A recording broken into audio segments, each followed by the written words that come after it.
to this special episode of Decoding Gender Insights from Thought Leaders.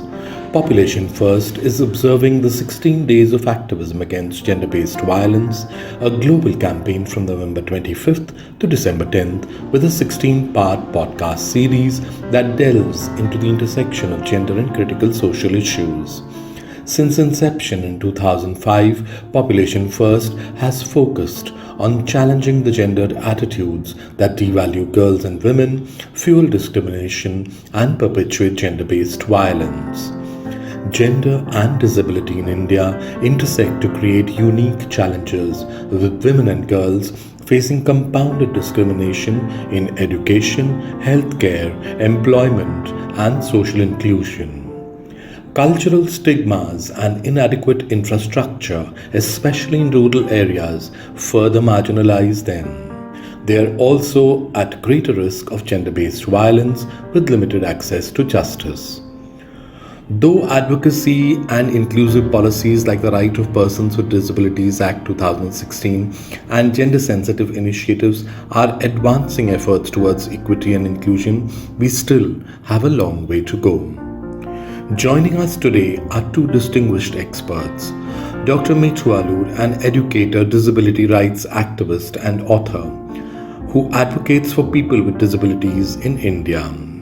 She is joined by Geeta Casalino, a social psychologist, educationist, and CSR consultant who has triumphed over polio to inspire others. Now, over to our experts. So happy to meet Geeta. I was going into macro level, Geeta, because the thing is, I found that a lot of the discrimination was stemming from government, and that they were very limited in their proactivity. And this is why I tackled first in the work a kind of a macro, meso, micro change, which I'll share with you. Now, macro wise, what I did do was alert the government that many of their policies excluded. I mean, instead of including, but they actually excluded. So it's known as institutionalized discrimination. So how I found this is while I was working on the micro level, ground level in Dharavi, I found that there was one policy called the ICDS. It is the largest preschool policy of Integrated Child Development Scheme, it's called. And it's run by government and spanning three ministries. But I found that, to my absolute horror, that they did excluded all children, may they, even if they were scheduled caste, scheduled tribe, impoverished in the government, grinding poverty, but children with disability were turned away from all the Anganwadis. So that I began a bit of a study for my doctoral research, and I said why, what was the larger socio-economic, cultural question. And it was basically a cultural, institutionalized negativity coming from policymakers, government. So we tackled that and we changed that policy through various means. We had to demonstrate that these children need not be abandoned and can be actually taught in regular Anganwadis. And we had to see that after the right to education, that the government actually took it up and the legislation was not just gathering dust in the libraries, but actually was put into practice, implemented in their own policies. So basically, we are looking at institutionalized discrimination by the government. So then moving on to actually doing that and how changes took place, I will not go into such detail. It went into a community level, meso level change, where parents became involved. So it sort of enraged them, so that it really became an outrage that your child is not being taken in by the government. So a lot of that kind of advocacy had to take place, and flyers and meetings, etc., before government paid attention. And then, of course, policies changed. The right to education came in, And lo and behold, they had left out disabled children. So it was going to be education for all, for which again in another committee, a round table, I had worked on that committee. But they had not included including disabled children as well. So those three, four words to put that in, and one had to go to the highest level of Mr. Manmohan Singh, Mr. Kapil Singh, Sonia, and all of them really to change and bring in those three, four words. And because Mr. Siddle was also a lawyer, a legal person, and in charge of the Ministry HR, it was actually done. But basically, I found because with my own daughter, who's known to Gita and is a woman, is that there is a lot of discrimination really for women with disability because first of all, India is a pathetic country in its reputation for what they see with women.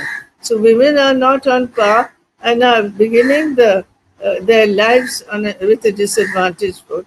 Second, the whole country is dominated by this marriage and etc. And a male figure coming in, looming, and that is a must in everyone's life. I mean, I'm basically against all just marriages. I'm definitely just married to the cause and the work. And I find them so much more interesting than just, making pindis for just one. Lo and behold, my poor husband is not at all like that. But still, I'm certainly not one for believing that women are just there. It is, we are talking about equity and equality.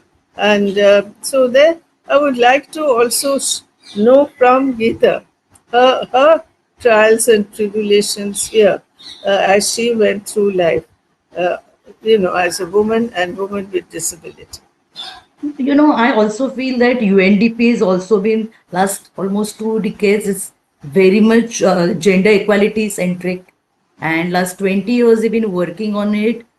They have made tremendous progress in it. But at the same time, in India, I don't see that catching up as much as possible in many of the areas, especially the rural areas. I worked in rural areas basically as a CEO with 23 education institutes. And this was a time when I felt that women were absolutely not being given the kind of treatment they should be given, the kind of respect they should be given.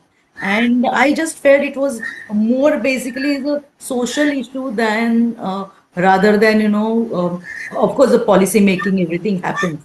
But I felt that it is a very much of a social issue where men, women, girls, boys, everybody should be involved. And they have to basically create awareness in the society. Exactly. What I also felt was I was just the other day when just now Yogesh was talking about my interview. I was mentioning to them that more than when they were asking me questions at the same time, I was just telling them that it's more than being a person with disability. I had more issues and more problems being a woman boss. Oh, Because what also happens is for people to, it's a mindset.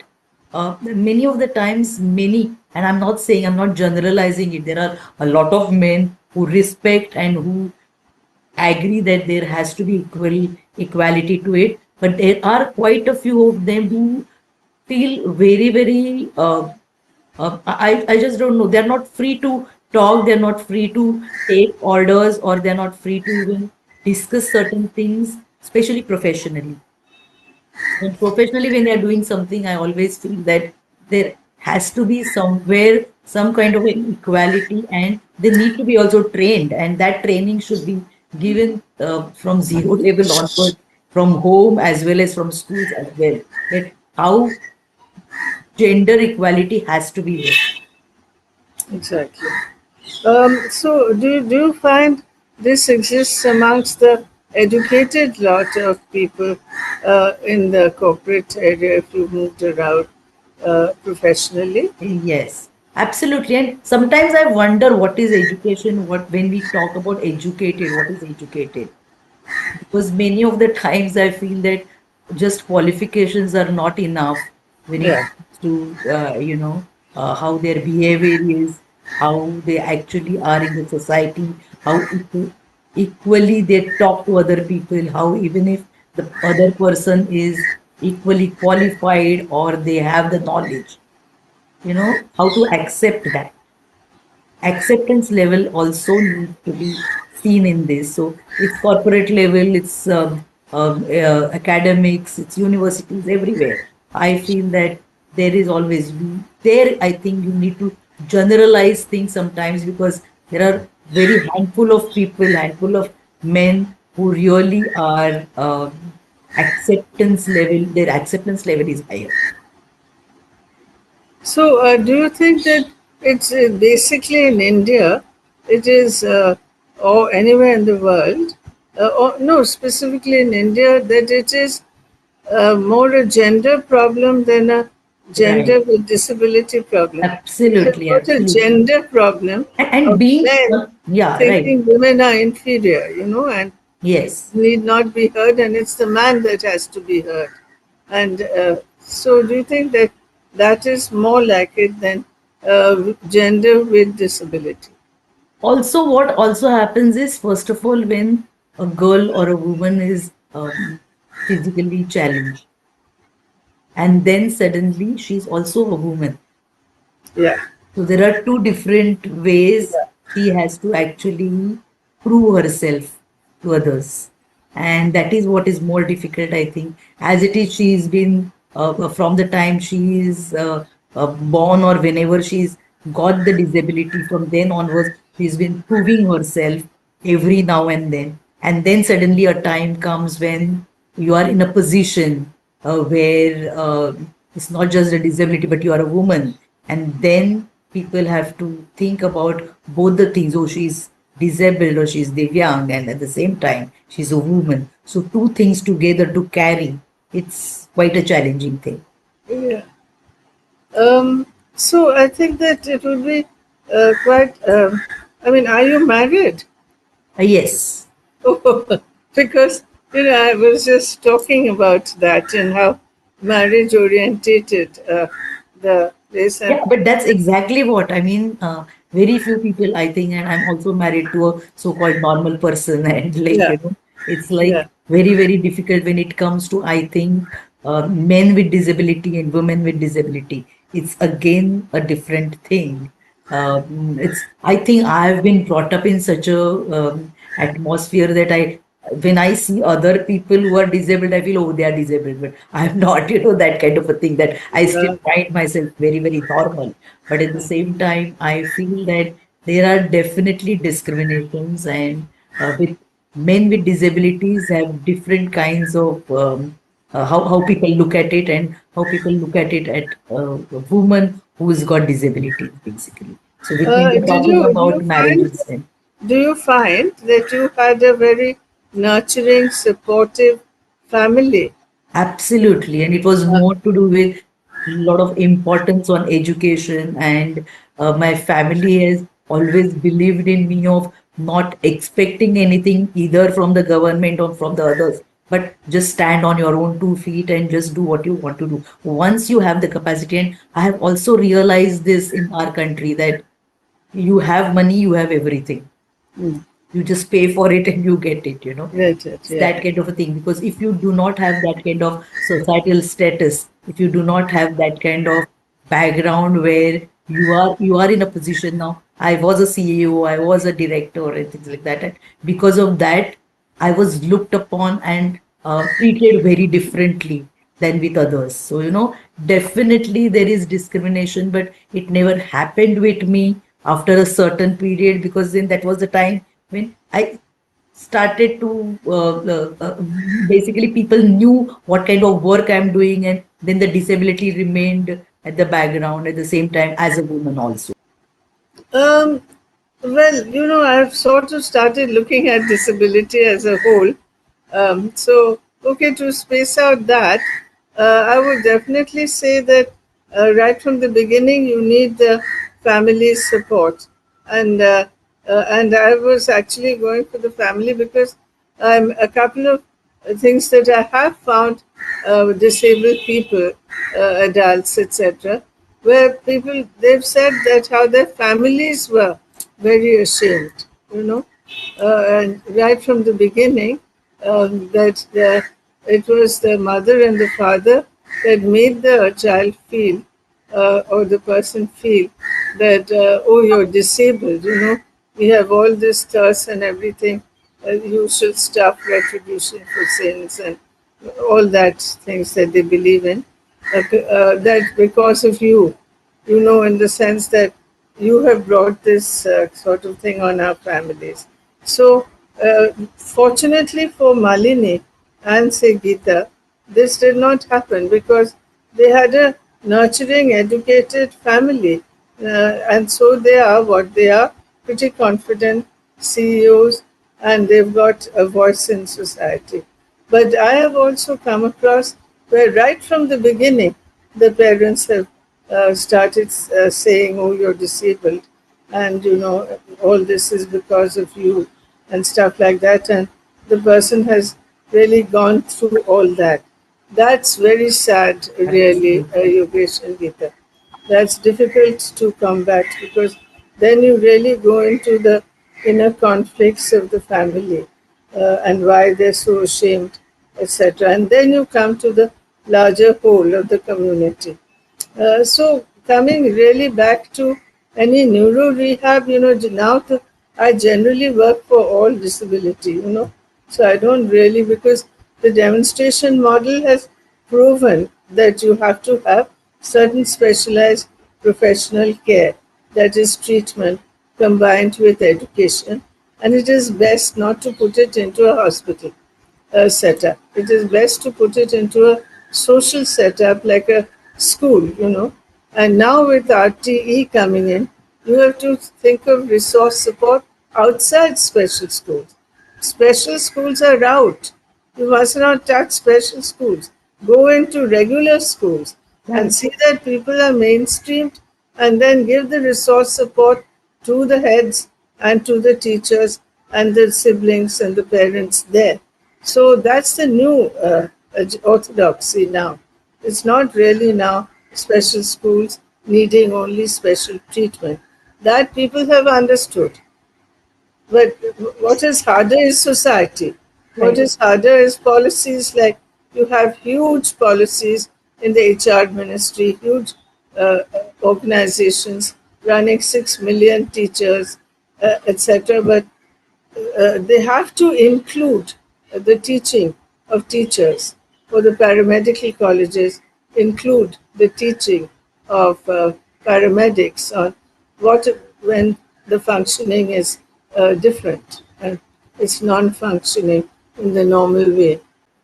Yeah, you know what I'm talking about is inclusive education. Now I'm 62, and what I'm talking about is inclusive education is like 58, 59 years back. And Uh, that was a time when I studied in Balmon Vidya Mandir in Shivaji Park. So, Marathi medium.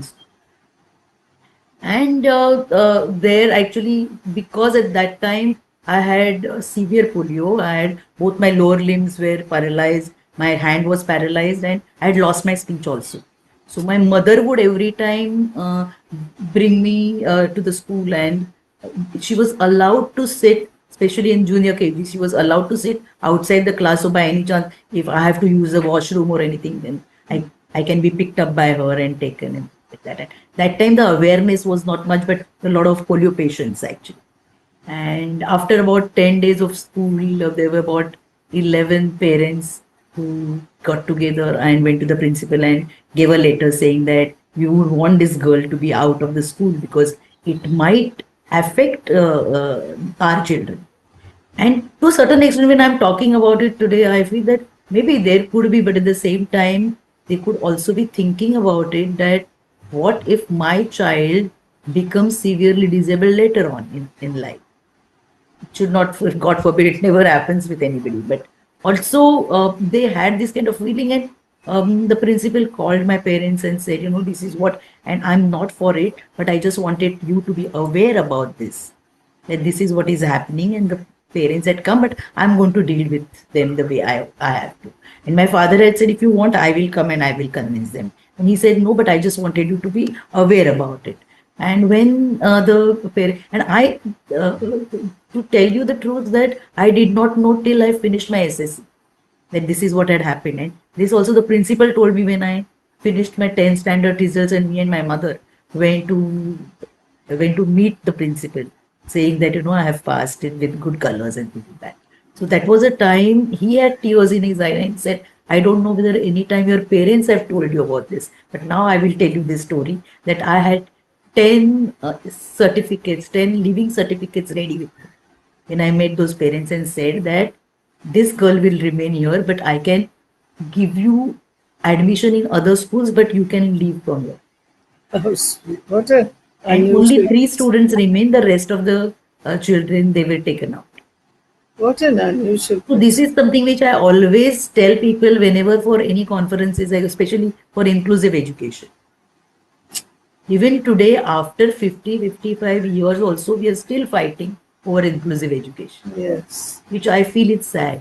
Another thing is that I started along with 2 more friends of mine. I started this Eco CSR International Foundation in 2022, and that was a time when we started this. My main thing was inclusive education, where we will work on.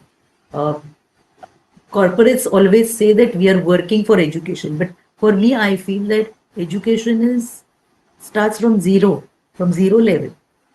So we have been thinking about doing something where the public gardens, public parks are there, where children come, normal children come to play. So when they come to play, just give us about 6 to 700 square feet area. We will manage to get seesaws, the rides, all kinds of equipments there, where the wheelchair can go, or for a mentally challenged or for a visually challenged person, how that child can get into that thing, but at least start education level there at that time. So when we talk about accessibility, we are not only talking about toilets and ramps in museums and restaurants and buses and trains. No, no, no. We are talking also about accessible curriculum, accessible syllabi that have to be accessible to the blind. And it has to be also accessible so that the teachers know exactly what kind of equipment that must be introduced into the classroom. So more diagnostic kind of techniques have to come in so that teachers are aware if a person can't hold a pencil, etc. For goodness sake, give a good computer or give a rubber stamp or whatever. But it is more education. And that is where this kind of thing that you're doing is very useful, because this will definitely reach a larger crowd of people. So many congratulations on that. Thank you, Dr. Mithu Alur and Geeta Casalino, for the insightful and thought provoking conversation on gender and disability. Viewers may share their reactions, queries, and observations in the comments section below. Please watch all the episodes and initiate gender conversations with your family, friends, colleagues, and community members.